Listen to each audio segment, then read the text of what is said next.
Welcome to another episode of the Power Pit.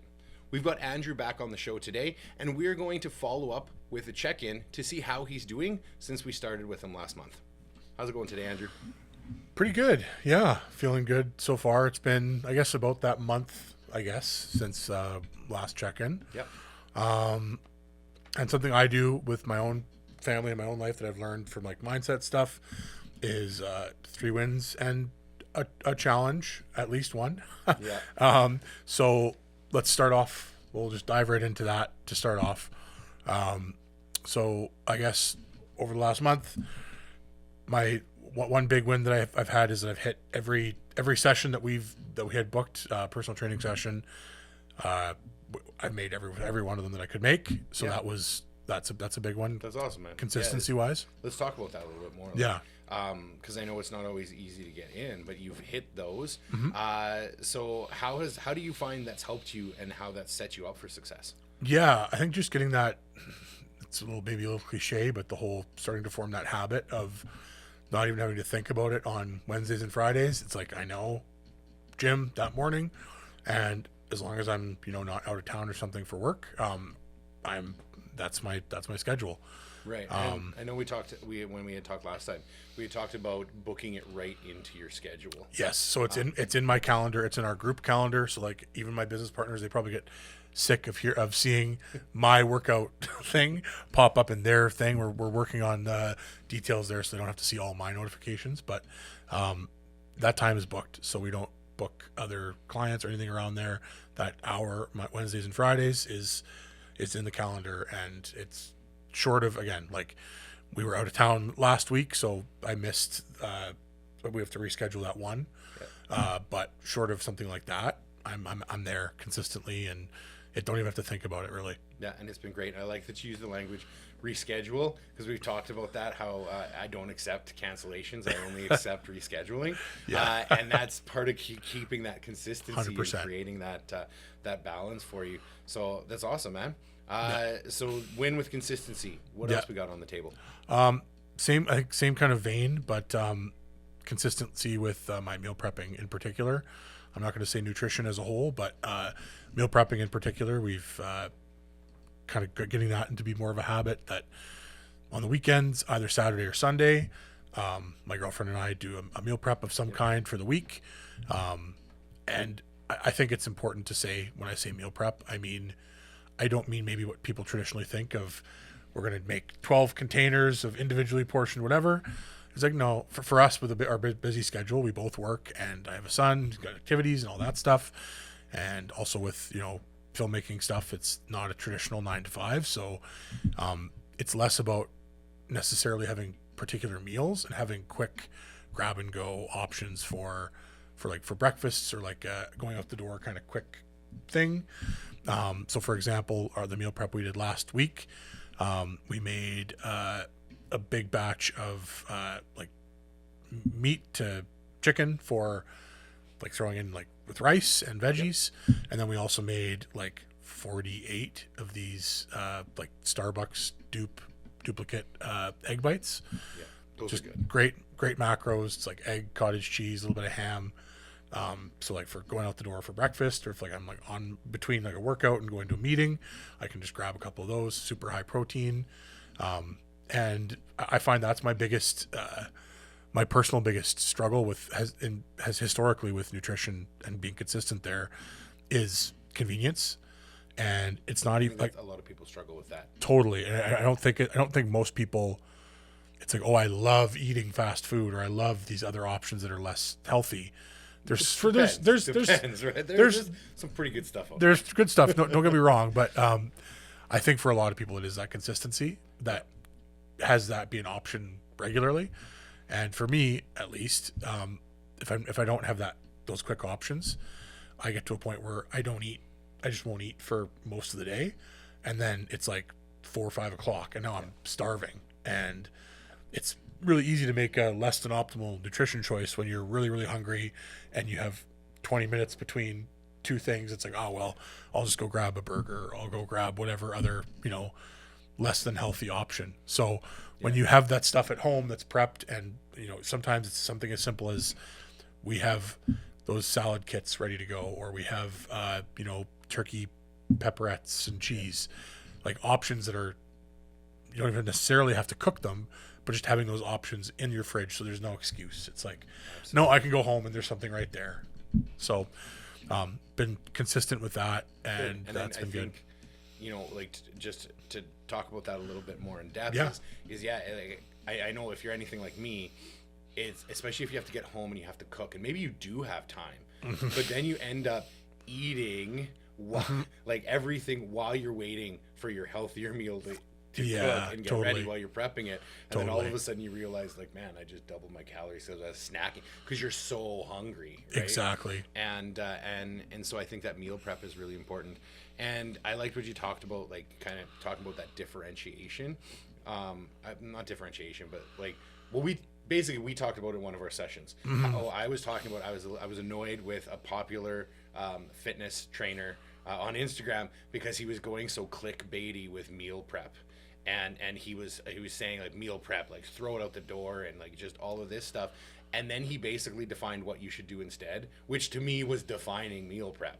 Yeah. And I think from our conversation, what I kind of, learned from that was, I was like, I do think those definitions are important, because sometimes, you say meal prep and people think that bodybuilder style, got to be perfectly portioned, got to be perfectly sized, weigh everything out into its exact the same portion of rice, and and I'm sure you would agree, for fat loss, especially the stage that I'm at, it's not about having every single thing like weighed exactly to it's like, no, are you eating fewer calories? Are you in a bit of a deficit?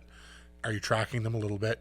And are you focusing on getting protein, higher protein meals? Exactly. Just kind of those low-hanging fruits for where to start, because we're in the start of that. If you end up getting to where you want to get that lean muscle mass, then okay, now we gotta. I worked with a guy who, like, I swear it was like, if 1 grain of rice was out, he wouldn't eat one extra, or if he lost one, he had to make up for it. He was so particular with all of his meals, and I know there are some people watching who are going to know exactly which trainer I'm talking about. Yeah. But it's just, when we're starting out, that's not what it's about. Is really, how do we make it fit into your lifestyle, especially with traveling, making it convenient, making those choices the easier choices to make. And I think, I guess, just going in on that a little bit more, like I had a couple nights where I went out and had some drinks with friends, and had those extra calories with having some drinks, and I just made other choices to counteract that, like something as simple as not getting fries with my meal. I had a burger and a salad and my drinks, and I was a little bit over, but I think it's also about that mentality we talked about the first episode, where I'm not approaching this from I'm going to do this for a short period of time to get to where I need to get to, and then I can get back to my normal life. It's like, no, this is my life. I'm living it now. I am trying to lose some weight, but I'm not going to not go out with friends. Every now and then, I'm not going to feel like I'm depriving myself of my life to lose some weight in the short term. It's like, no, how do I fit that, all those things that I love to do? How do I fit that into this healthier lifestyle? And navigating that. And I can honestly say that, so the third win I'll say is I'm down 10 pounds in a month. Nice, man. Thank you. And the beyond that number, the bigger win is I was able to do that and then not feel like I had to sacrifice and deprive myself of all my life, which I think if you're really in the throes of like diet culture and like trying a crash diet, for example, you might lose a lot of weight, but I know from experience that you feel like you are missing out on so much. And I can honestly say I haven't felt that way. It was just a natural, like, make these changes, put a little bit more emphasis here, focus on this stuff here, and that's the whole idea with the lifestyle, right? Is still being able to enjoy it, and it's not that sacrifices aren't made, but it's not it's not the fact that it's those big ones that, like you said, that you feel deprived, that you're feeling miserable by giving up so many things at once, and we still saw those results, because 10 pounds down in a month is awesome. right? Like that's a great starting point for it to be. And I'm excited to see where we go. But with that, yes, even though that was the byproduct, yeah, our workouts didn't look like, like some people might think, oh, well, we must have been running and we must have been doing high interval training and we must have been, just sweating your balls off, right? As you're getting through that workout. Talk to us a little about like, what did the workouts look like? So yeah, it honestly, like part of why it was so easy to build this consistency is because I've been really enjoying the workouts. They've been challenging, absolutely, but it's through working with you, it's kind of shifted my mindset as to what that workout needs to look like. And so kind of as you hinted at, it's been mostly weightlifting, basic key, your weightlifting exercises, deadlift, squat, bench press, and overhead press. And then some sled stuff for movement here and there. But mostly focusing on those 4 key pillars and increasing weight. I honestly, like, I haven't been paying too much attention to like what my numbers have been there because I've just been wanting to focus on if I don't think about the number, I somehow seem to be able to just kind of push through a little bit more. Yeah, and that's a common thing with a lot of people. I know even for me, I remember being at a competition and telling the guy that was running my numbers, like, don't tell me what the next jump is. Just go in, submit it. I don't want to know. Like he was a workout buddy. He had trained with me. He knew what I could lift. Yeah. And put it on the bar. And yeah, when I found out what it was, I was like, I lifted that much. Like I wasn't expecting, but he knew. And because I know I get in my head, and I've had to do that in the gym too, where it's like, I remember at multiple different times. I remember the first time I had deadlifted 400 pounds, and it was like, I was in my head, and then that same buddy was just like, man, just grip it and rip it. And my form was terrible, but I got it up, but it broke through that mental barrier, and then I was able to get that every time afterwards. Yeah. And then I remember 455. I was like, again, that mental barrier. I knew I could do it, but it just kept getting stuck at my knees, and I was like, why can't it? And I stayed in a different friend's garage, hitting that until I could finally break through on that one. Rip it and up, then, right? And then it was like, and then I remember the next one, right? When I was coming up to 500-pound deadlift, I actually like covered them and put on random plates because I was like, I can't. You don't want to see out of the corner of your eye. Yeah, and I didn't want to do the quick bar math. Yeah. And all of a suddenly no, and psych myself out. And it happened recently with the overhead press where I had told my wife to calculate the weight and then just tell me, like, don't tell me what it is.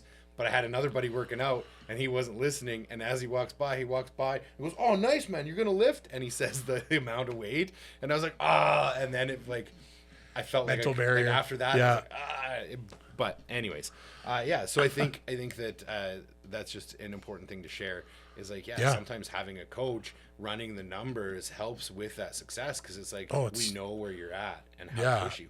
Then I would say the two biggest benefits that I've seen from working with you specifically, but in general, having a personal trainer versus doing it on your own, especially when you're starting out and getting to the gym is already a little bit difficult.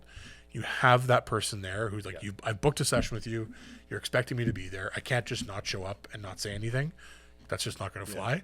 So like that little extra bit of accountability is huge on those days where you're like, I don't know if I want to go. It's like, no.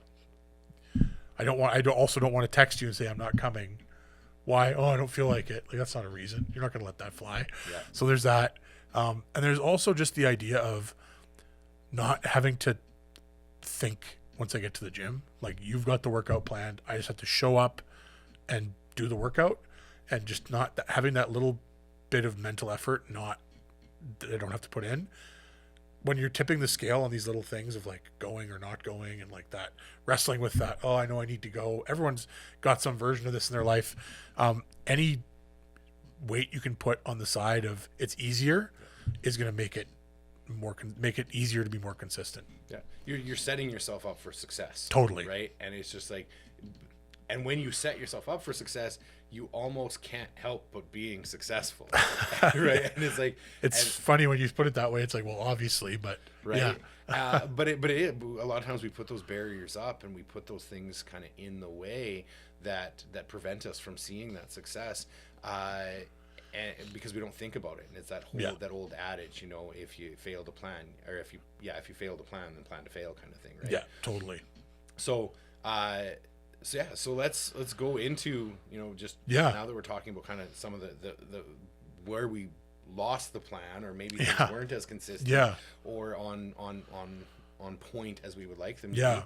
be. What were some challenges that you had over Yeah. this last month? So my biggest challenge, without a doubt, was getting into the gym to do any workouts by myself, because that was part of what we talked about, was that I was going to go once a week to start, and moving up to, you know, twice a week. So I'm hitting 4 workouts a week, 2 with you, 2 on my own, and I didn't do a single workout by myself. And definitely want to dive into, you know, why that was. I think the biggest one, though, is just it's cold, and I really just getting, like, Saturday morning, waking up and like early to go to the gym, and then seeing it's minus whatever and snowy outside. It was very, very easy to be like, I got my sessions with Tyler. It's good enough. So yeah, that's like the big one. And then also, I think just something with our sessions that we talked about, like with when I'm in there with you, I know there's a plan, and we got a thing we're doing that day. And I know that if it's, I kind of even now know, without having to think, it's like, it's going to be Wednesdays are typically our deadlift and deadlift overhead press day, and Fridays are bench and squat. And so I know, we're hitting deadlift today, awesome, or bench press, love it. And then when I'm going by myself, we kind of there wasn't like a specific plan. It was kind of like, just go and do something. So I think that also was like fairly easy in my mind to just slough off and I'm not going to go. And that's, I think, how, like, I've found that with a lot of clients, right? So it was one where it was like, we had you, you know, when we sat down, it was like, you have experience in the gym before. You've Totally. done some stuff. So when we first started, you're like, no, I want to do this. I want to, like, I'll have figure some it out. ideas for accessories. Yeah. I kind of want to see if I can do this.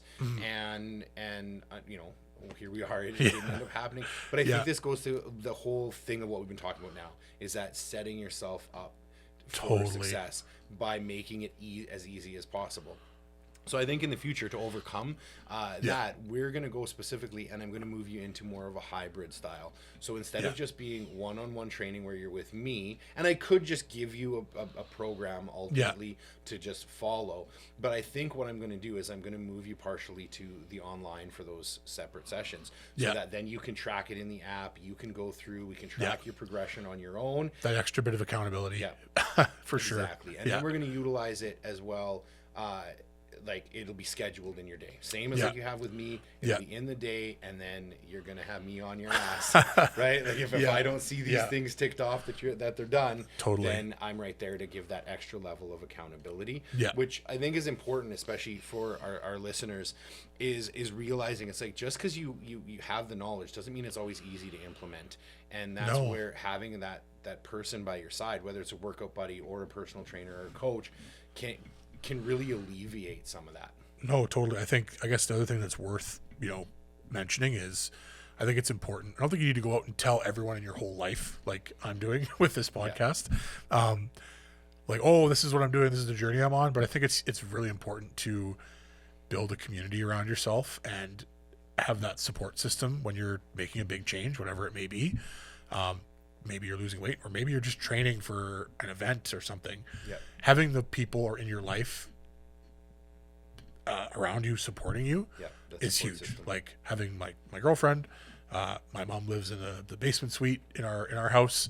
Having her there to, like, I leave early, like 10 minutes early to make my sessions with you.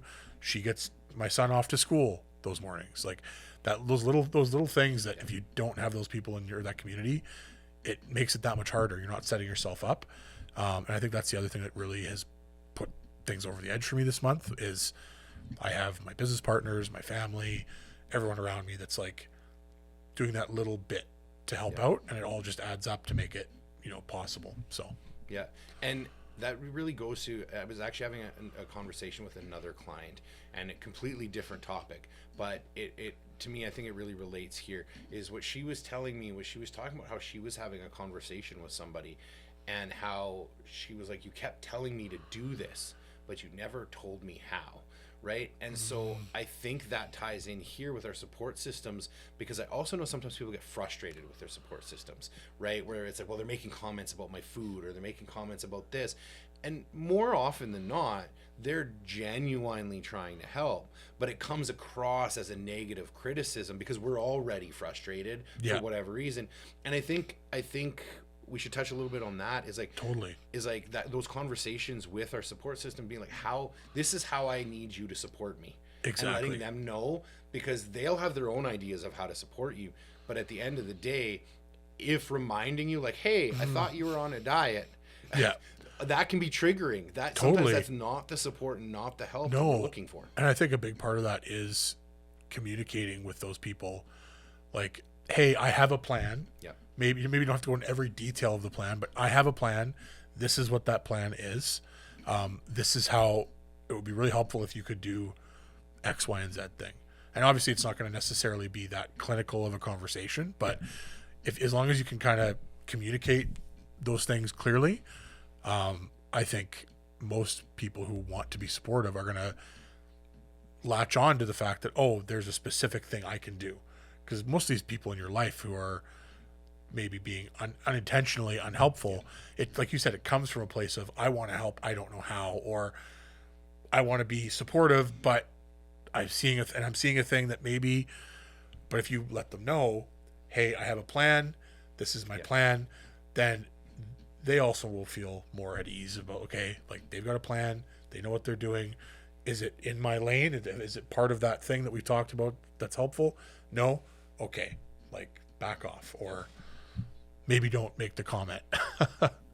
Yeah. And so I think that's important for, viewers out there today too, is it's like, if you're the person in the support role, make sure you ask, like, how can I help support? What do I need to do to support you?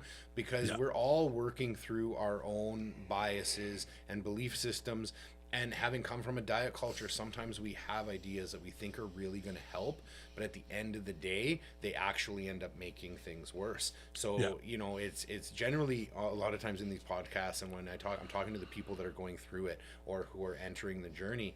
But, in this moment, it's like, for those support systems, you guys are crucial in helping people get through it, right? Totally. So making sure you ask, how do I help? Making sure when you do, and they tell you that was less than helpful, that you don't argue, right? That you're like, okay, how can I do it differently? And it's that open mindset on both sides, because they need that support. Especially if you're like myself, someone who's engaged a professional to help you come up with a plan. Yeah. It's like, yes, I have someone helping me figuring out all the things I need to figure out. I don't need whoever it might be. Your comments are not helpful. And if your goal is to be helpful, it's not helpful. Yeah. Yeah. And I guess, like, just kind of pivoting a little bit, question for you, just first month starting, focusing on the weightlifting stuff, with ultimately a goal of, Highland Games, strongman stuff. Obviously there's a lot of room to improve and a lot of places to go.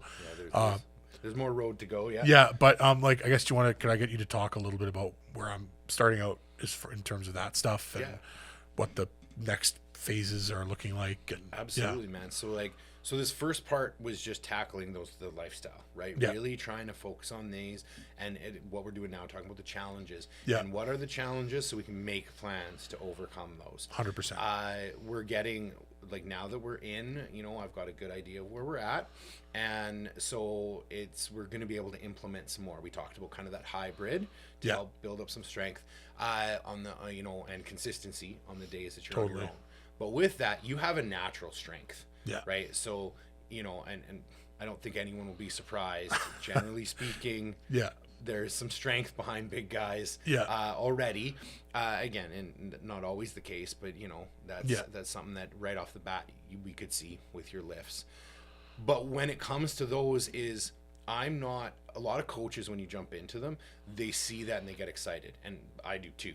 Yeah. But what they do is then they push you as fast and as heavy as they can get, Yeah. because everyone's excited because you're lifting more and you're lifting more. But our muscles will get stronger, but our ligaments and tendons won't. So Yeah. it's as fast. It Yeah. takes a lot longer for them to get up. To catch up, And that's yeah. where I see then people get the injuries. They get their knee injuries, their back injuries, their shoulder injuries, right? Yeah. All of those things start happening is because they're pushing that weight too fast. Yeah. So in our journey, we're starting off a little bit slower. It's hard, even for me, man. Like I want to be Yeah. like, man, Andrew can do this. Like let's hit this deadlift. Let's hit this bench. We were doing the yoke the other day. Like let's Yeah. load it up. Yeah. Because that's the gym bro in me that wants to just be like, let's go, man. Like let's Yeah, see yeah. what we can do. But the coach in me is like, no, we got to keep it reasonable. keep it tempered, right? We got to just keep it Yeah. where we're going, Yeah. because an injury is going to be a thing that Huge pops up as a setback. challenge and a Yeah. setback. Doesn't mean they're not going to happen. Yeah. You can't mitigate every single injury. No. To go from there. So as far as we're starting out right now, Yeah. we're seeing some, in my opinion, really good strength. Your Okay. bench press, we're sitting at 155 for 5x5. So, Nice, yeah. that's a really good start. Good We're start, really yeah. working on the form.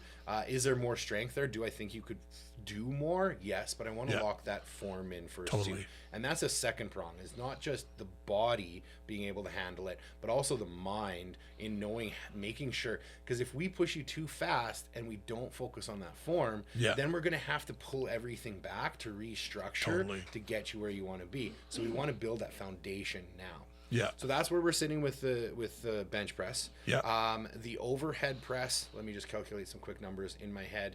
We are sitting at, the last one we just did was 120 pounds, 123 actually. Yeah. So 123 pounds overhead. Nice. So again, looking Yeah. good there. Yeah. And we did that for 5 reps as well. Yeah. But we did a 3x5 on that one. Yeah. And then we had your squat.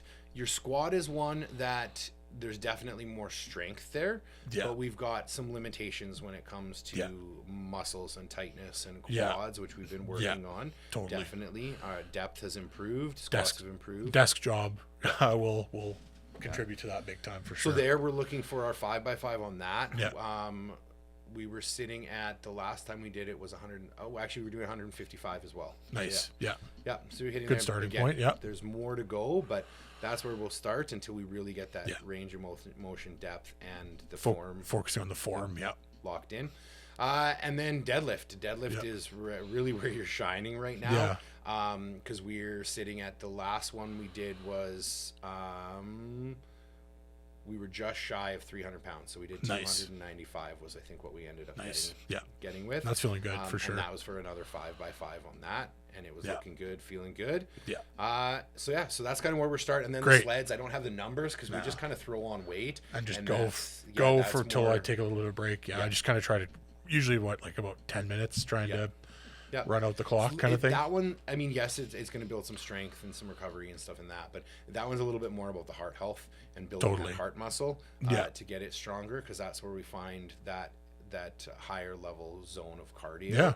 For you to make Yeah. sure that is, because that's important. Because even though I talked about how we're not doing interval training, we're still making sure that we get you sweating, that we get Yeah. that heart rate up. Totally. And it'll change, because in the future there will be some phases where we're going to be focusing more on some conditioning. Great. But right now it's like we're just getting that foundational stage through.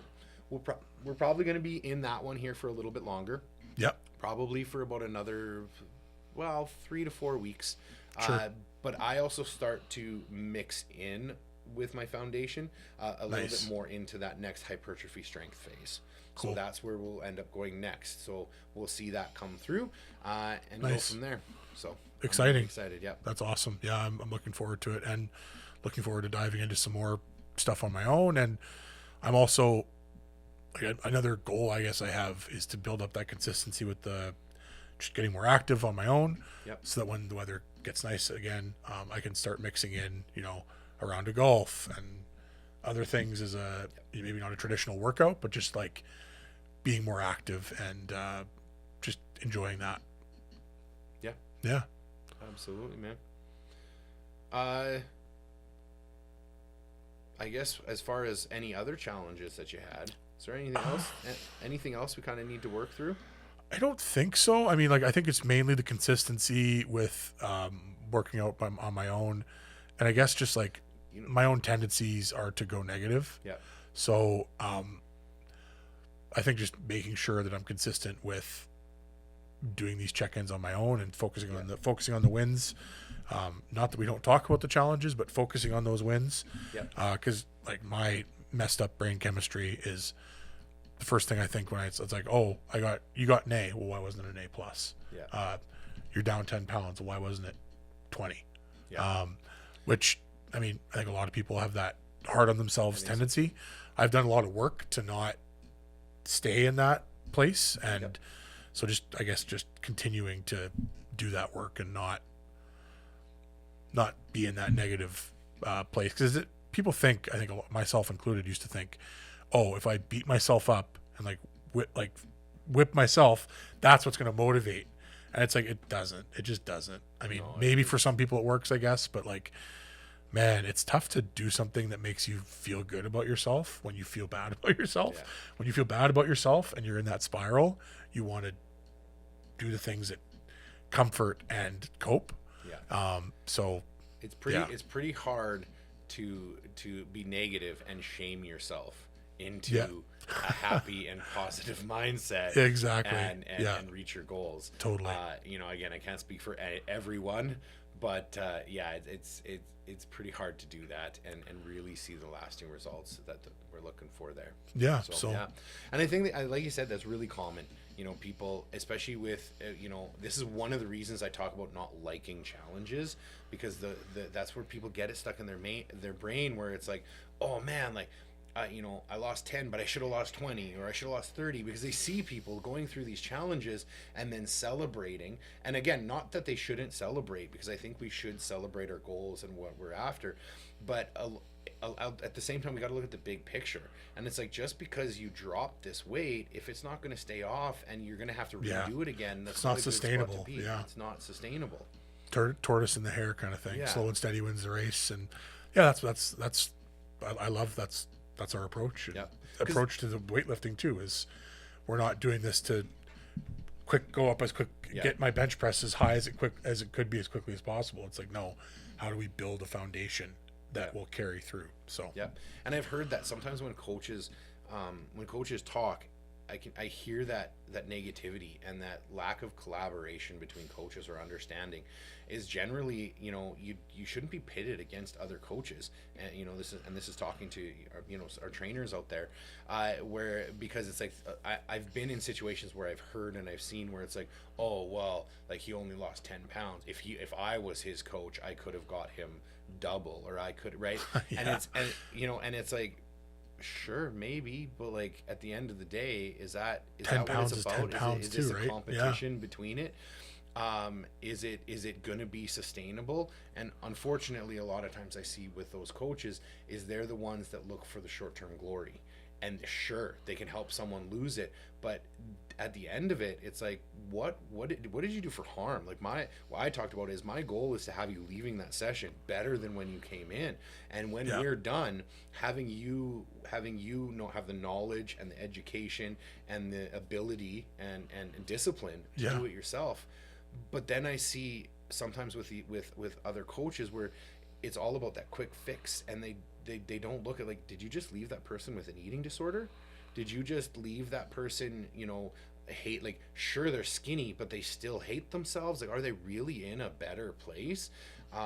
Or even health-wise, it's like, you can be skinny, but it doesn't mean that you are the epitome of health. And that goes the same with muscles too. If you're just because you've got muscles and you're strong and a bodybuilder doesn't mean that you're healthy. Health is beyond just the aesthetic, right? Totally. And that's what we're working on and growing with. So I had wanted to mention that. Yeah, that's an important point, I think, for sure. Yeah. Awesome. I did want to touch a little bit more, because we talked about the success with nutrition, right? Yeah. So we talked about how the meal planning and organizing and making sure that you have a game plan is in effect there. So I feel you've done really well with that, but I also know it's been a challenge, especially with traveling. Yeah, that's true. I guess I kind of glossed over that a little bit. Traveling, it's when it's easy to make the optimal decision when you are in optimal conditions, and it's a lot harder when you're in suboptimal conditions. So on the road, definitely, you know, some fast food creeping in there. It's easier to when you're with a group of people too, and you're trying to whatever. So kind of tried to navigate that as best I could. Make those choices, you know, as if we're eating fast food, trying to, you know, make that optimal. I mean, in particular, I guess like the win there would be on the way down. I stopped before I left and got like beef jerky and like diet pop and some water, and that's kind of what I ate on the way down to Swift Current area. And then while we were down there, we ate pretty good. Like we mostly restaurants and stuff, so I was able to kind of like navigate that somewhat well. But yeah, definitely it's hard on the road, and I think in the future maybe packing more like protein bars, that kind of thing, to carry me through, and just again setting myself up for success. I didn't really do that a ton this three-day trip.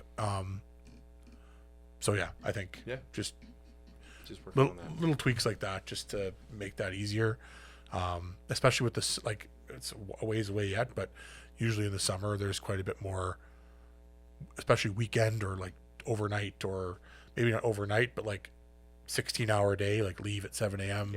Get back at 2 a.m. the next day kind of thing.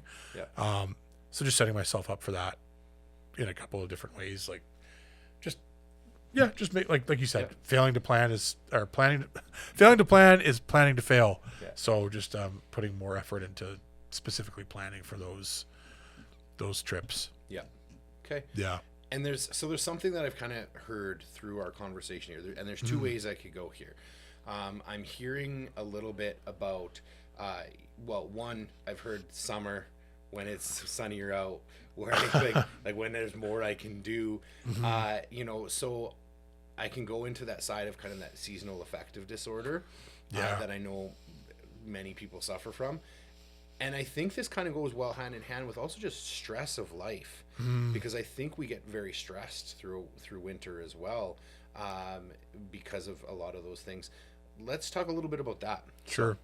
I think especially when it comes to, I would never consider myself to have like seasonal affective disorder. I don't think I'm like that in that camp, but definitely when it comes, you know, end of January, beginning of February, and you're starting to get some more snow and more cold, there's that like defeated feeling that you get when it's like, I'm so ready for this to be done, and now we're getting more of it. Like it's snowing right now as we got in here. It's snowing more today. And I'm just like, can you not? Can we not with this snow?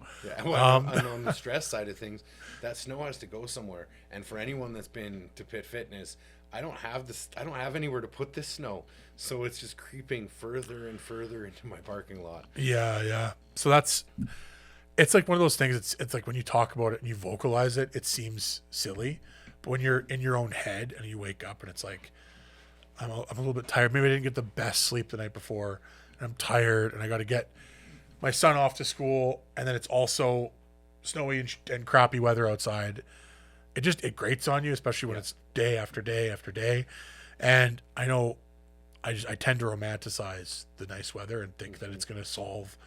It's like, oh, once the weather is nice, all the problems will be solved. And it's one problem will be solved. Certainly, there's not that weather thing, but if you don't work now to kind of build up there, you're setting yourself up to still have to do that work in the summer. So absolutely. And I think a lot of people, you know, they struggle with it, and like you said, I think everyone's got their own journey as far as that goes. I do have some clients that really do struggle with it, and we've looked into different things, you know, like getting a sun lamp, you know, in their offices, and to kind of help them with that, just making sure they get movement in every, you know, whatever it is, every hour, every 2 hours, just get up and move and get the blood flowing, and then even just like what we're doing now, talking about like what are some wins and what are some challenges, and almost like I don't ask all my clients to do it, but I have in the past, like a gratitude journal, like especially if they deal with it, where it's like what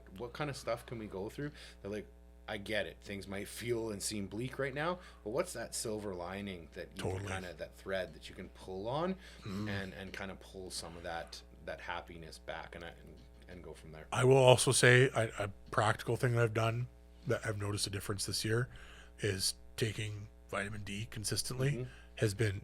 Yeah. I've noticed a huge difference in the last. I've been consistently taking it for the last 2 months now, and I've noticed a difference in my mood and my general feeling of like health. I know it's one that's pretty commonly talked about in the supplement health fitness world, but I will say that's one that I think, especially if you're in the winter months when it's, that it's harder to come by that sun, definitely worth looking into. Yeah, for sure. Let's switch into a little bit more of the stress side of things, because that that stress can affect us when it comes to our recovery, when it comes to getting to the gym, when it comes to our lifts. And I've had clients that even sometimes adjust programs if they're really stressed. But let's talk about a little bit for you, the stress over the last little bit, how things are, and how you're coping with it. Stress has been, I honestly, it's been a really good month. That way things have been going really well. Haven't had a ton of stress other than just being generally just busy. Yeah. But again, I think a big thing that I've done and planned for is, outsourcing some things that the things that I can. So a little thing, for example, we're both in a networking group where me and there's a house cleaner in our chapter. I have him come, I've hired him to come in every other week to do a clean of our house. And That's awesome. That little thing is such a weight off, where it's kind of twofold. Number one, it has everyone generally keep the house a little bit more tidy so that when Caleb comes, he can come in and clean. And then also just like every other Friday, coming back home to a clean house for the weekend is like, if your stress is up here, you come in and you see the house is clean, you didn't have to do anything. It's like, it just immediately puts you in a good mood. Yeah. So that's like just an example of a little thing that we decided to do that has made a really big difference. It's little, but I think sometimes we gloss over it too quickly. Just like you said, like, I know when you come home and it's like all the dishes are still there because you were in such a hurry and rushed and stressed, and you're like, I still got to do that. Yeah. How that can just weigh on you versus coming in and be like, man, like my space is fresh, it's clean, it smells good, it looks good. Oh yeah. I feel like you just totally. Shout out to True Blue Cleaning, because that was it's just incredible coming home to that. It's such a little thing, and for the cost of it, it's like it's been so worth it. So that's one thing that has really helped, and I think will continue to kind of be a nice thing for stress moving forward. And then I've also just been really intentional with my time and taking time for myself to just, in our busy schedule, just like, what, half an hour of time to just whatever it may be, play video games, watch a show that I'm enjoying, just relax and even scroll on my phone. But like taking that intentional time of like, this is my time has been really helpful as well. And that's really important. And that plays a big role in recovery. So taking that intentional time, that downtime, whatever it is, something you enjoy to do that. What other sort of stuff are you doing for recovery? Sleep, big one, is I've been really Glad you said that. Yeah, sleep. It's a lesson I learned a long time ago with this and just in general in my life. And it's a little easier because my partner, she has to get up at like 5 a.m. to get to work. So I usually go to bed when she does. So we've been consistently going to bed at like 10 o'clock, 10:30, and then I'm usually up, between 6 and 7 a.m. So just getting a nice, that before midnight sleep, getting enough sleep as well. And that just more so I've stayed consistent with that for like, other than like, there's the occasional late night here and there with work and whatever, but that's like life. General baseline is that. And, that's, I can't, honestly, I've been doing that for so long now that it's like, I can't imagine not. Well, sleep is that number one thing when it comes to recovery. And it's oftentimes the first thing that people let slide. Is they cut back on their sleep. and they don't think about how it affects their life, how it affects their recovery. Yeah. So I'm really glad you said that, because I also see a lot of people right now, waking up super early to hit the ice bath or to hit the sauna, and I have nothing wrong with either of those. I enjoy them and do them myself. But if you are waking up 2 hours early, sacrificing that sleep, sacrificing the sleep just to get like that little bit of edge, it's I can't remember if I said this on the podcast before, but I was Stan Efferding said it on one of his videos where he had talked about it was something like you're stepping over $100 bills to pick up dimes. Right? Yeah. Like and I that phrase has stuck with me when it comes to sleep, because I 100% agree. Oh, it's crazy, like, especially if you look at I think it's Mark Wahlberg who has like the psycho schedule with like wake up 3 a.m. gym for 5 hours. It's like, I don't even think it's real. I gotta be honest. I don't think it's real that these people are sleeping for like 4 hours a night. Like, okay, maybe they have some concoction of vitamins and whatever to keep them. There might be, but then oftentimes I think those people have a lot of things off of their plate that they don't have to worry about either, and they might be able to get a nap in, or they might be able to. But it's not in their schedule though. They don't have nap in their schedule. Their schedule's like go from 3 a.m. until going to bed at 7 or whatever it is. Did you see? There was a video going around for a while where it's the guy talking about how he's like, I make every day into 2 days or something like that, or was it like 4? I can't remember what he said, but it was something like that. Crazy. And he's like, because I wake up so early, and by the time 6 a.m. comes, I've already got 1 day done, and then by the time noon comes, I've got another day done, and it's like, and just he's going on about. I feel like that's so suboptimal in every possible way. it gets me so much further ahead, and whether he might be successful with that, but it's like. Is that really the life you want to live, and is that really getting you there? We could go down a whole rabbit hole of these like influencer type people trying to motivate you, and the things they say that just obviously don't make any sense. And Hormozy is using it right now as the opposite, right? Like he's doing the anti, because so many people for so long were like the 5 a.m. club, you wake up, and the 4-hour work week, and all these things, which I think are great books and great, like a lot of great advice in them. But now I agree with his too, where he's like, look, I didn't give up alcohol. I don't wake up at 5 a.m. I didn't wait to get married, right? And he's like doing all of these counter things, and that's how he's advertising. And I think we're going to see some of that pendulum swing that way again. But anyways, we kind of digress there. Yeah. No, sleep has been big. Just more so staying consistent with it. I haven't really made any changes because I think I've been pretty. That's the one thing, unsurprisingly to most, maybe, I've been pretty consistent and good with for the last like year or more has been my sleep. So there's the odd night where I'll get and I'm sure everyone gets this, just get a terrible night of sleep, and you kind of feel like it throws me off. If I get terrible sleep, I notice it immediately, and I'm like, I need to get back to good sleep again.